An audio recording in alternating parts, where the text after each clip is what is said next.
All right. So on this one, we're looking at a scatter plot. I've already plotted the little points. One thing to know is that 20 and 0.6 did actually have 2 points there. So that's an extra dot. So 1, 2, 3, 4, 5, 6 pieces of data. And it looks like 5 pieces on the graph, but it's because we have one that repeats.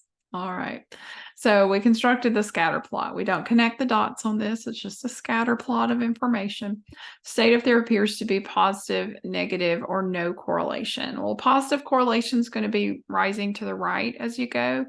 And then a negative correlation is going to be falling to the right as you go.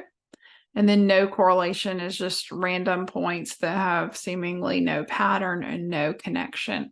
And so generally, we could say that we have a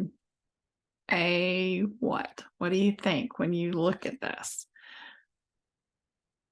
I would say generally we have something like this, right? Which is negative. So I would definitely call this a negative correlation.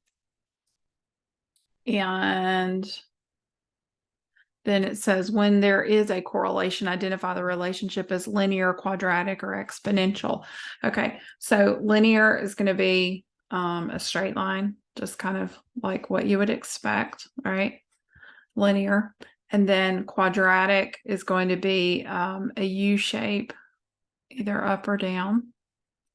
An exponential is going to look something like this, where it has a curve and takes off. So this looks linear to me. So I would say linear for that one. All right, I hope that helps. Remember, don't let anyone think less of you because you're young. See you next time.